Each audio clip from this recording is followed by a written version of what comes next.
हाय hello नमस्कार, welcome back to my channel. चला तर आज बनवूया कारल्याचे चकल्या. सर्वप्रथम मी कारले धुवून घेऊन अशा प्रकारे त्याचे चकल्या करत आहे. छोट्या छोट्या थिन स्लायसेसमध्ये आपण त्याचे चकल्या करून घेतो आणि त्याच्यानंतर अशा प्रकारे जेवढी कारले घेतली होती त्याचे चकल्या करत होते. तर हे असं रेडवालं कारलं खराब निघालं, त्याच्यामुळे मी ते घेतलं नाही. अशा प्रकारे मी सगळ्या कारल्यांच्या चकल्या करून घेतल्या. आज मी तुम्हाला याच्यात एक ट्रिक सांगणार आहे की त्यामुळे तुमचे कारले अजिबात कडू होणार नाही.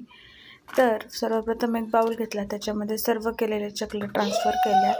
त्याच्यात पाणी टाकलं आणि पाणी टाकून त्याच्यामध्ये थोडंसं मीठ टाकायचं आणि एक पूर्ण लिंबू चिरून त्याच्यामध्ये टाकून ते साईडला ठेवून द्यायचं तुम्ही 10 ते 15 मिनटं. या ट्रिकमुळे तुमची जी कारल्याची भाजी आहे ती अजिबात कडू होणार नाही. मग तुम्ही हे फोडीचं कारलं करा किंवा असे चकल्या करून जरी मसाले कारलं केलं तरी जमत. याच्यासाठी मी 2 कांदे घेतले आणि ते कांदे बारीक चिरून घेतले. मी काय म्हटलं,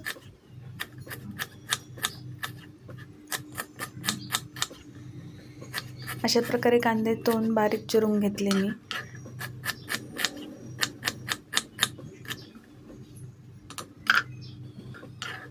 त्याच्यानंतर थोडी कोथिंबीर वॉश करून घेतली आणि तीही अशा प्रकारे बारीक चिरून घेतली. नंतर एक लोखंडी तवा घेतला, त्याच्यामध्ये तेल टाकले. ते तेल तापत ठेवले. ते थोडे गरम होईपर्यंत बाकीचे मसाले काढून ठेवले. त्याच्यामध्ये थोडी मोहरी, नंतर जिरे टाकून त्याच्यानंतर त्याच्यात कांदा टाकला आणि तो कांदा चांगला परतून घेतला. त्याच्यामध्ये आपले आलं, लसूण, खोबरे याचीही पेस्ट टाकली मी. कांदा व्यवस्थित लाल होईपर्यंत परतून घ्यायचा आहे. यामुळे काय आहे, ते कांद्याचा जो कच्चा वास होतो तो पूर्णपणे निघून जातो आणि आपण जो मसाला तयार करणार आहे तो एकदम व्यवस्थित घट्ट असा मसाला तयार होतो.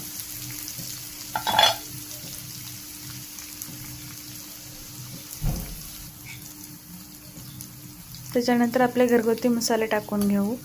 सर्वप्रथम हळद, त्याच्यानंतर लाल मिरची पावडर, त्याच्यानंतर घरगुती मसाला 2 चमचे टाकला आहे मी याच्यात आणि त्याच्यानंतर धने पावडरही 2 चमचे टाकलेली आहे. तुम्ही तुमच्या आवडीनुसार, जसं तुम्हाला कमी तिखट लागतं, जास्त तिखट लागतं, त्याप्रमाणे तुम्ही मसाला टाकू शकता. मग त्यानंतर व्यवस्थित एकजीव करून घेतले आहे. थोड्या मसाल्याला तेल सुटेपर्यंत तो चांगला परतून घ्यावा.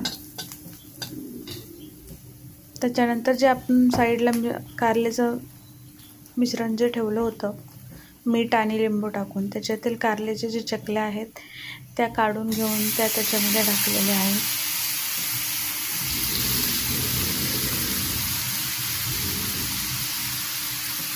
आणि नंतर ही सगळी सामग्री एकजीव करून घेतली.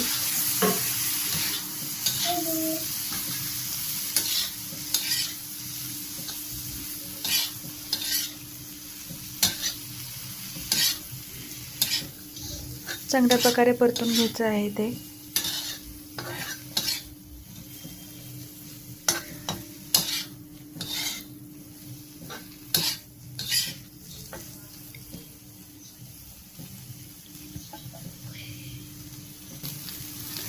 त्यानंतर थोडा शेंगदाण्याचा कूट टाकला आहे वरून.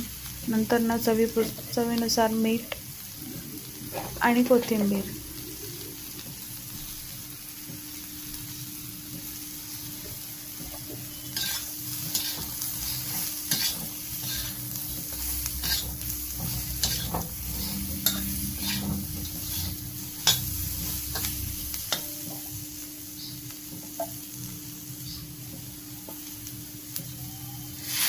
नंतर ते कारलं शिजण्यासाठी थोडंसं पाणी टाकून घेतलेलं आहे. त्याच्यामुळे काय होतं, कारलं पटकन शिजलं जातं. मी तुम्हाला जी ट्रिक सांगितली आहे ही ट्रिक नक्की तुम्ही ट्राय करा. ज्यावेळेस तुम्ही कारलं चिरून ठेवता त्याच्यामध्ये मीठ टाका आणि एक लिंबू पिळून टाका. यामुळे काय होतं, कारलं अजिबात कडू होत नाही. त्याच्यानंतर कोथिंबीर टाकून त्याच्यावरती झाकून ठेवून ते शिजून दिलं आहे. तुम्हाला जर ही रेसिपी आवडली असेल तर नक्की ट्राय करा, शेअर करा आणि कमेंट करा आणि माझ्या चॅनलला